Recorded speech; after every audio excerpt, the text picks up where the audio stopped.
Hello everyone and welcome to my little corner of the internet. My name's Michael and I'm bitten by a radioactive bug. Wow, October has flown by again and finally I've managed to finish some books. You might have noticed that last month there was no wrap-up by me because I actually didn't finish one book. But I progressed in a lot of books and so I can reap that what I sold in September, and I finished quite some books and I'm quite proud of it because it was the first really productive month in finishing books for quite some time. So without further ado, let's get to all the books I've read. I think it's about like 8. We're going to start off with the 2 Brandon Sanderson books I've read, which are the 4th and 5th installment in his Mistborn series, The Alloy of Law and Shadows of Self. Sanderson does something very interesting here. Brandon Sanderson takes his established world, the Mistborn world, and takes it up in technological into a more technology-based era. The first books in the series are like a typical fantasy setting, but now he jumps them up into like a steampunk setting. And that is quite interesting.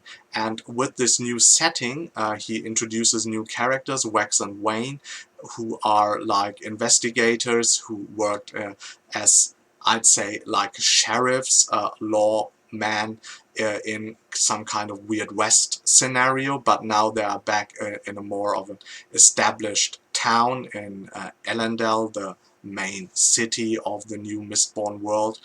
And they are fighting crime there, and that's quite interesting. And I think Brandon Sanderson did like a good job of it. I rated the first book 5 stars, the second book 4 stars.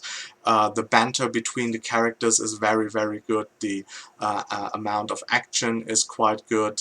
In the second one, in Shadows of Self, there are a lot of connections to the first and original Mistborn series. The books are very fast-paced. Read faster than the epic works of Brandon Sanderson, and that worked out for me really well. So some good reads to start the month. The next book I finished was The Grim Company by Luke Scull, which is a more grimdark fantasy for fans of I think Joe Abercrombie would apply here, because Luke Scull actually has some very similar characters. If you look at the main characters of Joe Abercrombie's works, Luke Scull also has like a barbarian from the north who is older and past his time, but was like a formidable warrior in his time. Then he has a more like foppish youth who thinks he is a hero, and he is also similar to Glokta. In Joe Abercrombie's works, he has like a crippled character, a half-mage who has lost his legs and has to roll around in a wheelchair. But despite those characters, he has other characters as well with points of view, and he still manages to give his world and his characters a very unique feeling. So it's not that you think, oh, this is a one-on-one copy from somebody who wants just to jump on board on the success of Joe Abercrombie's books. I've rated it 4 stars, and yeah, if you like grimdark fantasy, you will like the Grim Company. Next up, I went back again into Ishbel B's world of dark fantasy. I've read The Contrary Tale of the Butterfly Girl. It's the second installment in her series, The Peculiar Adventures of John Lovecraft Esquire. That's quite a mouthful. That is more of a book for fans of Neil Gaiman or Catherine M. Valenti. Very lyrical, very interesting things that she does with font and how the pages are built up. It's quite difficult to describe it, but the letters sometimes like move around the page, have various different sizes. It's quite interesting, but the whole feeling is very like a dark fairy tale, very adult stuff. So that is definitely not for kids. And I really enjoyed this trip back into the world. This time John Lovecraft, of course, is back again. We also see some of the characters of the first book, mainly the policemen that are involved. But it's a totally new story, and even if you haven't read like the first book, I think you can still enjoy this second installment. I also rated it 4 stars, so I was quite entertained. Next up we have the Anubis Gates by Tim Powers, which is considered a modern classic of steampunk literature. Or so I thought. So actually it's more of like a time travel story. Our main protagonist, Brendan Doyle, who is somebody who writes about poets, and he is approached by a very wealthy man because he is very knowledgeable about a certain poet, and this wealthy man, Mr. Darrow, tells him that he is able to like time travel and wants to travel back in time to where the poet lived and bring some people there to London and listen actually to the poet, to one of his lectures there, and the people of course are paying him quite a lot of money for it. And of course Brendan Doyle is intrigued, and then he gets stuck in 1810 and doesn't make the trip back. And from there on, things are starting off. There are magicians involved, there is a lot of like street gangs and stuff, but it all remained a bit like stale for me. It read a bit like a weird Oliver Twist with poets and sorcerers in it. I never quite connected to the book. I think it is written very well if you just look at the prose, but somehow the book and I never really connected, so I rated it 2.5 stars, which are rounded up to 3 on Goodreads, mainly because I think it is really well written, but it just wasn't really for me. Next up we have The Desert Spear by Peter V. Brett. It's the second installment in his Demon Cycle saga. This one was quite interesting. I had a lot of issues actually with the structure, because in the first book we were introduced to like 3 main protagonists, and their like coming of age stories were told, and then in the end they kind of meet up, and the story moves on from there. And that was all done really well in a good flow. I rated the first book like 4 stars. Now in the second book he introduces a 4th main protagonist, a very interesting and intriguing character. He's called Jadir, from a more like Middle Eastern cultured country, and his whole coming of age story is told as well, and it is told mainly in the beginning of the book. So when you get into it and think, okay, now my story continues from the first book, for the first third of the book, and I think it's about a 600-page book, so for the first 200 something pages, you only get like another coming of age story for a character that was introduced in the first book at some point but didn't play like a major role there.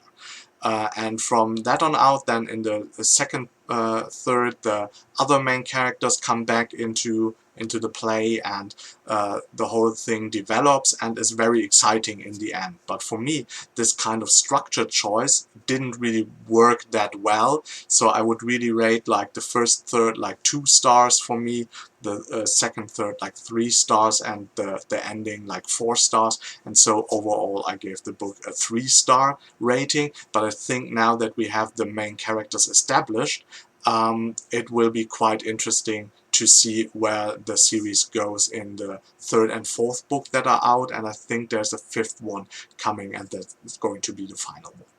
Next up we have Stormdancer by J. Christoph. It's a YA fantasy set in a very, very interesting setting. Yeah, well said, Michael, well said. The setting has elements of Japanese mythology and steampunk. So if you're a fan like of animes like maybe Full Metal Alchemist, then you will know what kind of style this is. And this world building is really, really intriguing. And so for fans of YA fantasy, we have very familiar elements. We have a female protagonist called Yukiko. She gets to be in a friendship with a magical being. In this case, it isn't like a dragon, like an Aragon, but it's a griffin, or as the people there in Stormdancer say, an Arashitora, which is a thunder tiger, but it's basically a griffin. And so we have this element of a female protagonist bonding with an animal spirit. Of course, there are two love interests for Yukiko in the book, but the romance never steals like the show of the plot. So the romance is there, but in a dose that is never like uncomfortable, or where you just think, oh, it's there for the romance sake. It's just a part of the plot, and that is what I really liked about it. And therefore I think that if you already love to read like YA stories, you will love this book. Definitely. And even if you're not into it, I think it has enough even for the adult reader to be a very entertaining read, and I've rated it 4 stars.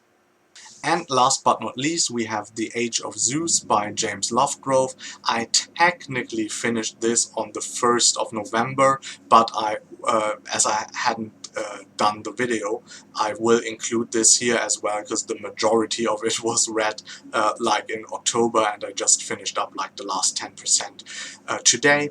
And this is a very interesting book. I've been reading it for quite some time now. James Lovegrove's series, which is called like the Pantheon series, is a series of standalone books, and each book features a different pantheon. In this case, of course, The Age of Zeus, it's the Greek pantheon, and the Greek pantheon came back to Earth and took over the power, and our main character, Samantha Akehurst, now is like invited to join a group, a kind of secret task force of people that want to kill these Greek gods and all their mythical creatures that are running around. That seems to be like the synopsis of a Michael Bay movie, and there is actually a lot of action, of course, in it, like the task force wearing like mech kind of suits, body armor, and they're going off against gods and mythical creatures, and so there's a lot of action happening. But what I really, really love about James Lovegrove, he gives his characters and his setting a lot of depth. So the characters in itself are very interesting, and they have very interesting issues and motivations, and the book also asks some really interesting questions. For example, the world where the gods rule supreme, a bit with an iron hand, is a very safe and secure world. So they ended most of the wars, and there is less criminal activity than it was before the gods came. So there are arguments for why isn't like being ruled by the gods in that way a bad thing, because actually the world is more secure. And so he asked the question of or that we often talk about nowadays, personal freedom versus security of the society. And so there are other underlying themes as well. I won't go into that too much because I don't want to spoil anything, but people who just expect this to be like an action romp will be surprised, because it has some very subtle things to think about, and that's one of the reasons why I really enjoyed it, and also gave it 4 stars. So that's it from me for today and for this month wrap up. I hope you had a great time reading in October yourself and finished some interesting books. I will be of course back and show you my November TBR, hopefully tomorrow. And if you enjoyed this wrap up, please hit the like button. If you want to see more of me, subscribe to my channel. And of course, until next time, I hope you get bitten by a really good book too. Bye!